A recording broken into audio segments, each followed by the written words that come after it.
Goodbye, assalomu alaykum. Men yaxshimisilar, charchamayapsizlarmi? Bugun Mansur Media kanalida CapCut'ni noldan o'rganishni ikkinchi darsini boshlaymiz. Xo'p, ikkinchi darsini boshlaymiz. O'tgan darsda sizlar bilan to'g'ri o'rnatish, qanaqa o'rnatish hammasini tushuntirib bergandim. Bugungi darsda asta-sekin keyingi narsalarni o'rganishni boshlaymiz. Masalan, shriftlarni, ovoz qanaqa qo'yish, boshqalarni asta-sekin o'rganamiz bugungi darsda. Hop, bunda boshladik. Qo'llab-quvvatlab turasizlar umiddaman. Sababi ertalab o'qish, o'qishdan keyin ish, ishdan keyin mani o'zimga kechqurun vaqt ajrataman. YouTube'ni endi rivojlantiryapman. Qo'llab-quvvatlab tursanglar, xursand bo'lardim. Mehnatimni qadrlab tursanglar, bundan ham zo'r narsalarni o'rgatib boshlayman. Xo'p, CapCut'ga kiramiz. Kirgandan keyin videoga tanlab sentni bosamiz. Bugun sizlar bilan izmenit, zvuk, tekst yozishni o'rganamiz. Izmenit ya'ni kesish, qo'shish. Razdelit xohlagan joydan kesishingiz mumkin, qolganini udalet qilib yuborsangiz bo'ladi. Mana bu keyingisi zvuk. Zvukda xohlasangiz 0, xohlasangiz pasaytirib, xohlasangiz ko'paytirib qo'ysangiz bo'ladi. Menimcha normali shu 100 da turgani yaxshi. Normal holat shu. Keyingisi animatsiyalar. Hop, har xil animatsiyalar bor, ya'ni video boshlanishida video boshlanishida qanaqa animatsiyalar ishlatishni tanlaysizlar bo'ladi. Затемнение va boshqalar, тряска video boshida qanaqa boshlanishini shundan tanlaysizlar. Videoning oxirida, ya'ni qanaqa tugashi oxirida, shuni tanlashingiz kerak. Xo'p, komboda boshiga ham oxiriga ham bitta animatsiya qo'yib beradi. Masalan, boshiga tryaskani tanlasanglar, oxiriga ham shu tryaska bilan tugaydi. Keyingisi effekt.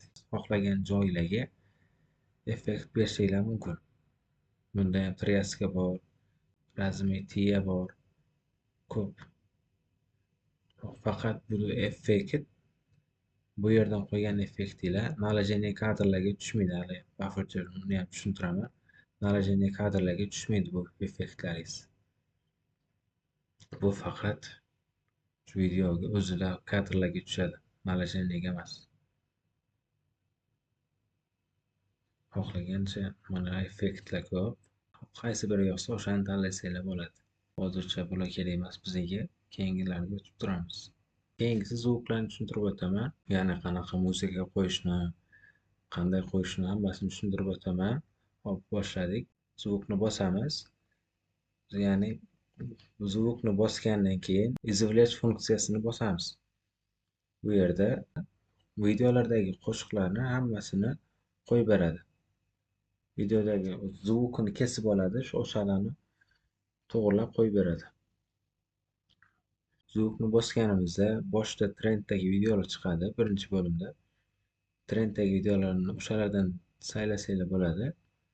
Xo'p, ikkinchisida fayl bo'limida, ya'ni boyaga aytganimdek, videodagi qo'shiq zvukini, videoni masalan, любой bitta videoni zvukini sizlarga ko'chirib beradi. Ya'ni bular men ishlatgan zvuklar, videodan olgan zvuklar.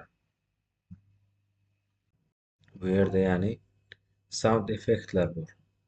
Sound effektlar kadrdan kadrga o'tadigan paytda ishlatiladi.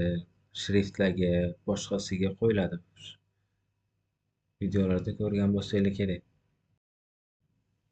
O'shalarni shu yerdan qo'yishadi. Har xil mana sound effektlar bor, hammasini tayyorlab qo'yaverasizlar. Keyingisi diktofon. Diktofonda o'zimiz ovoz yozib, ovozimizni qo'yishimiz mumkin. Gapirib, to'g'rilab qo'yishimiz mumkin. Bo'ldi, qolgani hozircha bizga kerak emas. Keyin ularni tushuntiraman. Hop, Keyingisi tekstga o'tamiz. Tekstda добавить tekstni bosamiz. Bu yerda masalan bitta narsa yozishimiz mumkin. Ismimni yozsam ham bo'ladi, Mansurbek yoki Mansur Media deb yozsam ham bo'ladi. Mansur Media deb yozib oldik. Birinchisida shablonda har xil shablonlar bor bu yerda. Masalan, любой bittasini tanlashim mumkin. Shablonlar ko'p. Shablonda animatsiya, shrift hammasini o'zi saylab beradi. Mana bu masalan shrift, stil, effekt, animatsiya hammasini o'zi shablon saylab beradi. O'zimiz отдельно qilmoqchi bo'lsak, shriftdan boshlaymiz. Birinchi bo'lib shriftni saylab olamiz. Любой bitta shriftni qo'ysanglar bo'ladi. O'zingizga yoqqan shriftni. Keyin bu yerda moy shrift, ya'ni o'zingiz saqlab qo'ygan shriftlardan foydalansangiz bo'ladi. Mana men saqlab qo'yganman o'zimga yoqqanini. Shu yerga yuklab qo'yganman mana. Добавить bo'limini bosib, kimdir sizga mana shu shriftni ishlating deb Telegramdan tashlab yuborsa, o'shani добавitdan bosib yuklab qo'ysangiz bo'ladi. Effekt bo'limidan boyaga aytgandek har xil rangli effektlarni qo'ysak bo'ladi. Animatsiyada har xil yozuvli animatsiyalar bor. Ya'ni yozuvni qanaqa chiqishi, qanaqa tugashi oxirida vivod, bunda ham vivod bor. Oxirida boshida qanaqa qilinishi, shular hammasini animatsiya bo'limidan qilamiz. Zaziklovit bu har xil ko'rinishda yozuvni beradi.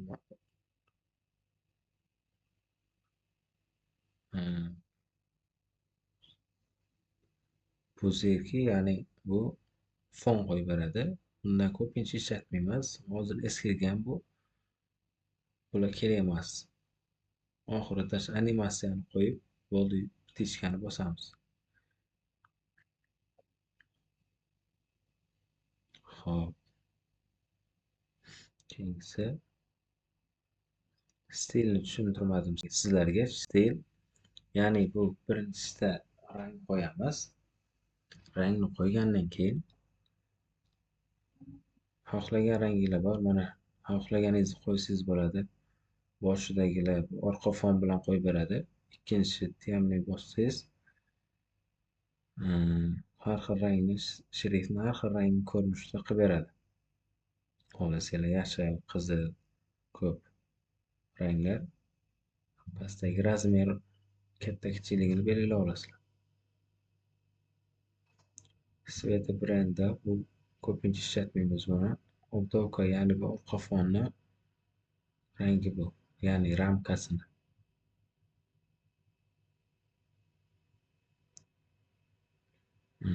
Siyani bu orqa fonni chiroyli qilib beradi. Xohlagan rangingizda qilib beradi. Fon bu yozuvning orqasidagi fon, ya'ni har xil rangda qilsanglar bo'ladi. Pastidan to'g'irlab olasizlar. Qanaqa har xil funksiyalari bor. Pastdan to'g'irlab olasizlar.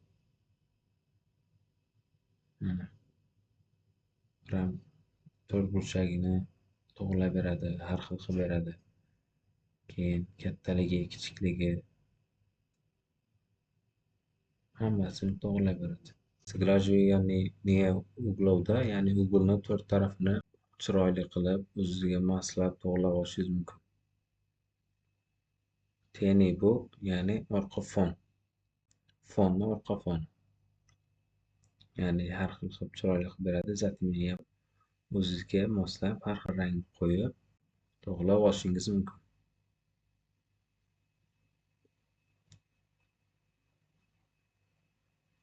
Mana orqasi chiroyli. Bular kerak emas, почти. Kerak emas narsalar просто sizlarga noldan bo'lganligiga o'rgatyapman. Ochish tubini bossak, bu yerda yozuv o'rtadan, chap tarafdan, o'ng tarafdan aylantirib beradi yozuvni. Shunaqa narsalar bunda. Yozuvlarni bir-biridan uzoqlashtiradi, harflarni yaqinlashtiradi. Shu narsalarni shu yerdan to'g'irlaysizlar. Kursiv, ya'ni mana bunaqa funksiyalar bor. Yozuvni qiyshaytirib beradi. Pastiga chiziq qo'yib beradi. Shunaqa funksiyalar bor. Oxirgisi yozuvni katta kichik qilib beradi. Xo'p, buguncha darsimiz shu. mani kanalimga obuna bo'lib qo'yinglar. Hammanglardan aktiv kutaman.